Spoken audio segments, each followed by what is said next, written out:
Donc maintenant, la deuxième partie correspondante à injective, surjective, bijective. Donc, on a f de E vers F, une application. On a A et A' sont des sous-ensembles de E. B et B' sont des sous-ensembles de F.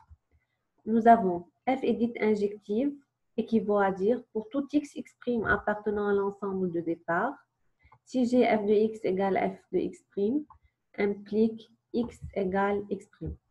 Donc pour cette partie, nous allons l'expliquer autrement. Donc pour mieux comprendre, ça veut dire donc injection. Voici le graphe correspondant. Donc si f de x égale f de x' implique sûrement que x égale x'. Donc, qu'est-ce que ça veut dire si on veut l'écrire pas mathématiquement? Ça veut dire pour toute image de l'ensemble d'arrivée correspond au plus, donc chaque image de l'ensemble d'arrivée correspond au plus à un seul antécédent de l'ensemble de départ. Donc, au plus à un antécédent de l'ensemble de départ. Maintenant, qu'est-ce que ça veut dire f est dite surjective? Donc, ça équivaut à, pour tout y appartenant à f, il existe un x appartenant à f, tel que f de x égale à y. Donc ici, pour l'expliquer autrement, pareil, à partir de cette présentation, donc pareil, pour toute image de l'ensemble d'arrivée, correspond au moins un réel de l'ensemble ou bien un antécédent de l'ensemble de départ. Donc ici, par exemple, on remarque le C que j'ai ici, il admet deux antécédents. Donc, au moins un antécédent. Ici, on a au plus un antécédent. Donc ici, on remarque que si elle est injective, tous les éléments de l'ensemble de départ ont une image, mais tous les images n'ont pas un antécédent. Par contre, ici, toutes les images ont au moins un antécédent. Maintenant, pour bijective, f est dite bijective si elle vérifie les deux conditions précédentes. Ça veut dire elle est injective et surjective. Donc, pour tout élément, pour tout antécédent, nous avons une et une seule image. Donc, ça, c'était un rappel sur injective et surjective et bijective. Donc, définition, la suite. Nous avons f de A égale, donc c'est l'ensemble de tous les f de x tels que x appartiennent à A. Donc, A, on a dit, c'est un sous-ensemble de E.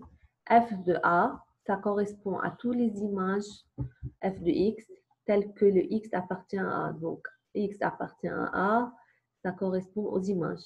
Donc, toujours le f de A est inclus dans l'ensemble d'arrivée. Donc, y appartient à f de A, car ça correspond à l'ensemble d'arrivée, c'est un y, équivaut à dire, donc toujours équivaut, ça veut dire c'est vrai dans les deux sens. Il existe un x appartenant à f, tel que f de x égale à y. Donc, ça c'est la définition. F de A, on l'appelle l'image directe. Image directe de la fonction. Remarque, donc A correspond f de A. Le f de A, nous avons dit, c'est l'image directe.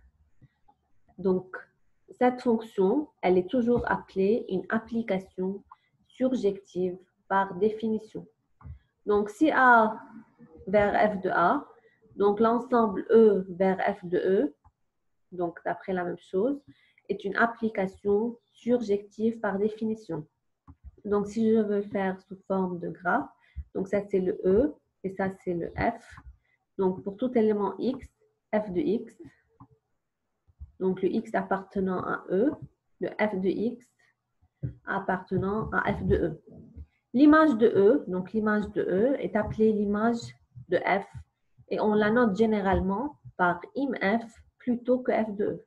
Donc ici, à la place du F de E, c'est plutôt IMF qui est l'image de F. Donc ça, c'est pour l'image directe. Maintenant, il y a l'image directe et il y a l'image réciproque. Donc l'image réciproque est notée par F-1 de B. Nous avons dit le B, nous avons pris au départ, B est inclus dans F. Donc, le B est inclus dans F. Donc, f-1 de B, c'est l'ensemble de tous les x appartenant à E, tel que f de x appartient à B. Et le f-1 de B, qui est ici, est inclus dans E. Donc, ça, c'est le B. Et ça, c'est le f-1 de B. C'est comme réciproquement. Ça vient réciproquement. Donc, c'est l'ensemble de tous les x, tels que les f de x appartiennent à B. Autrement, x appartient à f-1 de B. Si x appartient à f-1 de B, équivaut à dire que f de x appartient à B. Donc, ça, c'est une définition. Donc, x appartient à l'image réciproque de B. Donc, l'image directe de x appartient à B.